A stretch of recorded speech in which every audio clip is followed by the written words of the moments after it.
Hey everybody, I'm Alex Pearl, and this is Alex Smells, like he's in the mood for oud. Oh yes. Oh yes.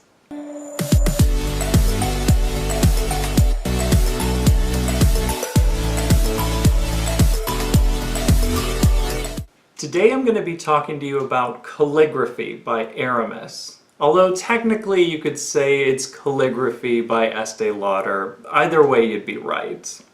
Calligraphy is a potent, oud-heavy, smoky, woodsy, leathery, slightly spicy, resinous, and musky scent that was released in 2012.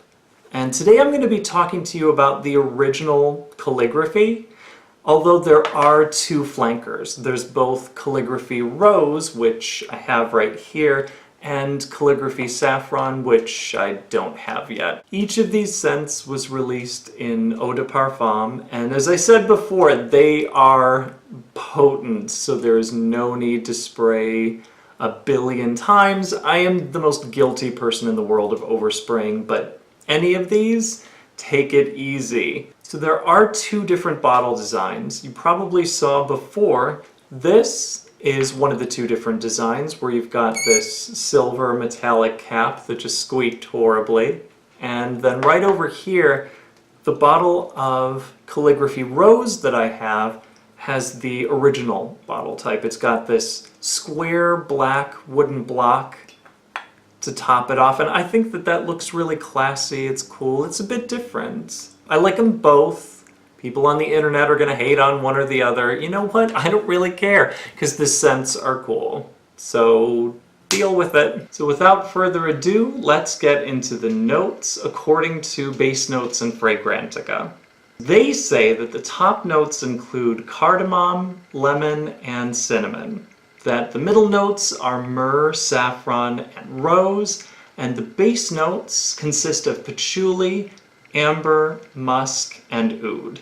I know it might sound kind of pretentious and silly, but what this smells like to me, Calligraphy smells like art supplies. It smells to me like the kind of implements that you'd use when you're making calligraphy. It smells a little bit like fresh ink, like the wood in the brush, like that metal banding around it to hold the bristles in place, which was kind of cool for me. It was really living its fantasy.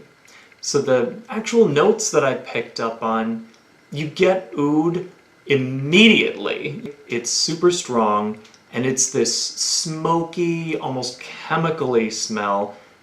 Give it about a half an hour to dry down before you're going to be around company, because it comes on pretty strong. I also get something that to my nose smells like a leather. And not like a suede-y, powdery leather either. I mean like zero dustiness, like hardcore leather, like a horse saddle. I get something metallic, which I have not heard mentioned on any of the notes lists, and it is right next to the oud. It's butting up with it, and to me it smells tannic.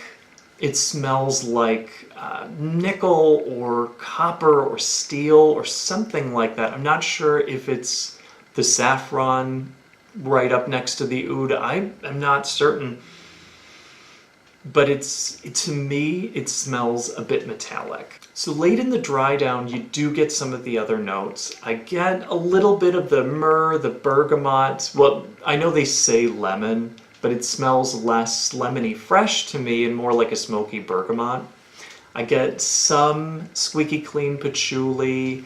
I get a little bit of spices, but the weird thing was, when I was taking a look online, there were a lot of people that were talking about, like, oh, I get the rose, oh, the rose, do. Detect no rose? Where's this rose you're talking about? I don't get it at all. Some people said that it smelled like plastic flowers. I get none of it. And you know what? It doesn't really suffer because of it. It's still good. No roses, though. Nope. So what did I make of this guy? Well, the scent I would give a B-, which you might think is kind of harsh because I said that I liked it, and I do. The thing about it is, I like this scent. But it's the sort of thing that I wouldn't want to wear every day. I wouldn't wear it for 2 consecutive days. I wouldn't even wear it twice a week. You really have to like oud if you're going to love calligraphy, and I do. It's just that this oud is oud with an attitude, so watch out. How about longevity, you may ask, whoever you are. The longevity I'd give an A.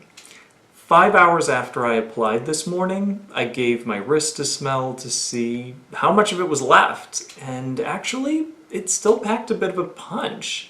My skin will eat up scent like a vampire, so I'm always impressed when something can last beyond the 4 or 5 hour mark. And calligraphy was still hanging on. It hadn't completely drawn into a skin scent, it still had a little bit of sillage. So I would only have to brush it up once, maybe every 6 hours or so, which for me is awesome. As far as sillage goes, I'm gonna give calligraphy a B+. It's not gonna take over your entire house, but it is gonna fill a room, and people are going to notice it. It opens, as I said before, really strong, very sharp. Sillage is going to be a monster for the first half an hour, so like I said before, let it dry down a bit before you get around other people. This is not something that is office friendly. This oud may get you booed! Ha ha! That's so bad. I promise to stop now. I'm sorry. Overall, I'm going to give Calligraphy by Aramis a B-. Why is that? Because I like it, but this is something that I'm not going to wear more than maybe once a month. I love the scent. It is a workhorse performer, but this scent can kind of wear out its welcome, and by the end of the day wearing it, I want to give it a bit of a break. Thank you again for watching. Please click like, subscribe, because you love this mug so much! I don't know why I turned into Alex right there, that was kind of creepy. Not even in makeup, jeez. Anyway, like, subscribe, I love you, good night. I'm gonna sit here awkwardly and just kind of wiggle. You like that at home? I like that, don't lie.